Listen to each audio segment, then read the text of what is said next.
তাআলা কোনো গায়বী মদদের মাধ্যমে আপনারা এটা সাহায্য করবেন, যেমনটা আল্লাহ তাআলা আমাকে করছেন। ঠিক আছে? আসসালামু আলাইকুম ওয়া রাহমাতুল্লাহি ওয়া বারাকাতুহু। সম্মানিত দর্শক মণ্ডলী, আজকে আমি খুবই খুশির সংবাদ আপনাদের সামনে বলবো।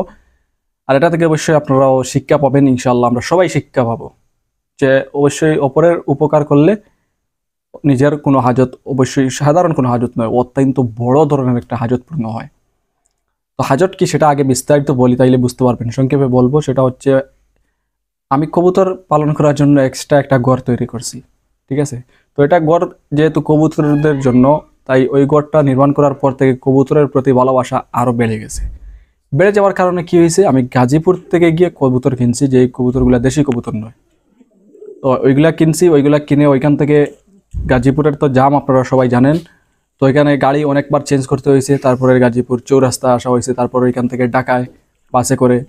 তো গাজীপুর চৌরাস্তা থেকে ঢাকা আপনার যাত্রাবাড়ি পর্যন্ত কত সময় লাগে, যারা ওইখানে জার্নি করছেন তারা জানেন। তো ওইখানে কিন্তু আমি কবুতর নিয়ে বসা বাসে এতদিন, প্রায় একদিন অর্ধদিন চলে গেছে ওইখানে ঢাকা শহরে। গাজীপুর থেকে ঢাকা যেতে যেতে একদিন শেষ, ওইখান থেকে আবার সিলেটে।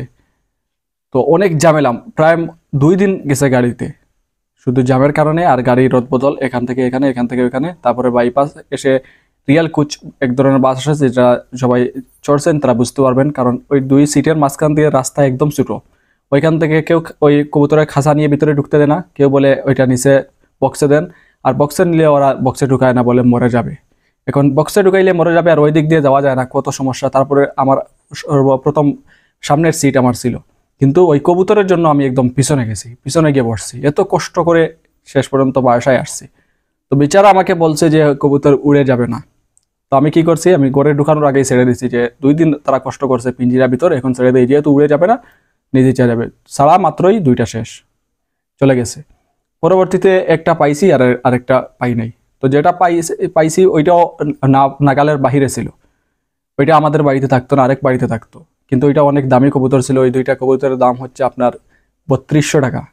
3200 টাকা বিষয় না, 32 টাকারও যদি জিনিস হয়, আর এটা যদি আপনার শখের জিনিস হয়, এটা কিন্তু 32 লাখের চেয়েও আরও বেশি মূল্য আপনার কাছে থাকবে।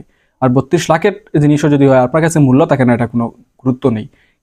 আমি এত দূর থেকে এত জার্নি করে এতই কষ্ট করে এগুলো আনছি, অবশ্যই আপনারা বুঝতেছেন এটার প্রতি আমার কতটুকু ভালোবাসা থাকবে। আর এই ভালোবাসার জিনিস যখন নিজের ইচ্ছায় অবহেলার কারণে যখন হাত থেকে ছুটে গেল, তখন এটা কীরকম কষ্ট লাগবে, সেটা অবশ্যই যারা কোনো কষ্টের মধ্যে পড়েন আপনারাই বুঝবেন।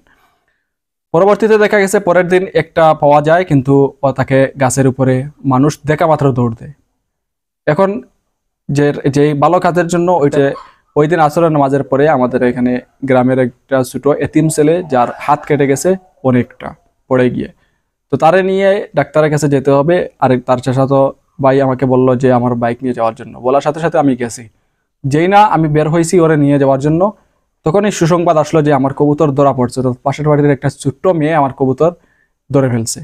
তো ধরে ফেলার পর কি হয়েছে, আমি তো ওইটা নিয়ে গেছি, আর কবুতর ঘরে এনে রাখা হয়েছে। করে পরে ঘরে রাখার সময় আবার চলে গেছে, অর্থাৎ ঘরে বন্দি করার সময় দরজা খোলা ছিল, আবার বের হয়ে গেছে। আমি কিন্তু ওরে নিয়ে গেছি। ওরে নিয়ে যাওয়ার পর ওর হাত সেলাই টিলাই সব কিছু দিয়ে ওর বাসায় নিয়ে আসছি, শেষ। পরে ওইখান থেকে তো খুশি হয়ে আসছি যে যেহেতু এত শখের কবুতর ধরা খাইছে। পরে আসার পর শুনলাম কবুতর ধরা খাইছে ঠিকই, কিন্তু তাকে নাই, আবার চলে গেছে। তো ভালো কাজটা হয়েছে, কিন্তু এই ভালো কাজটা আমি এই নিয়েতে করি নাই যে আমার কবুতর তো হারিয়ে গেছে, তো আমি এই ভালো কাজটা করি, তাইলে আমার কবুতর ফিরে পাবো, এরকম কোনো উদ্দেশ্য আমার ছিল না। অনেকে তো আমল করেন যে কোনো উদ্দেশ্যকে সামনে রেখে, সেজন্য হয় না। আমল করবেন আল্লাহ ওয়াস্তে, এই জন্য এটা বোঝানোর জন্য এত কিছু বলতেছি। তো আজকে কিন্তু আবার সেম কাহিনী, ও বলতেছে ওই বেন্টেজ খোলার জন্য আবার যেতে হবে। বললাম ঠিক আছে, আসরের নামাজ পরে যাবো। আসরের নামাজ পরে আমি বের হয়েছি, গেছি।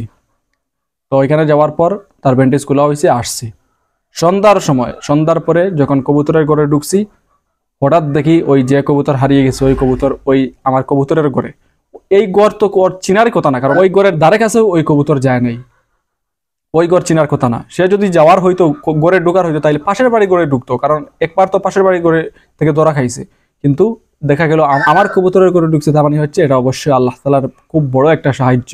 নিশ্চয়ই আমি পরের জন্য যে ওই 2 দিন যে 2টা ভালো কাজ করছি, ওই সাথে সাথেই ওই কবুতর দ্বারাই ফল পাইছি। প্রথম দিন তারে নিয়ে যাওয়ার সময় কবুতর ধরা খাইছে ঠিকই, চলে যাক সমস্যা নাই, কিন্তু ধরা তো খাইছে। আর তার পরবর্তীতে যেটা মনে করেন, আজকে ওরে নিয়ে গেছি, ওই যেদিন আজকেই তারা নিয়ে গেছি, ওই দিনই কবুতর ঘর পর্যন্ত ঢুকে গেছে।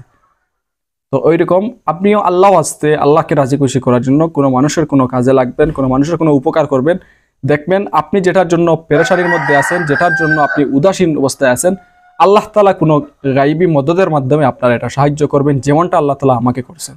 ঠিক আছে, শুধু এরকম নয়, এরকম বড় বড় অনেক এরকম আলামত আপনারা পাবেন।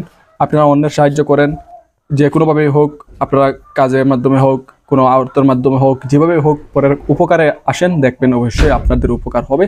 এটা একদম 100% গ্যারান্টি, কোনো মিস নেই।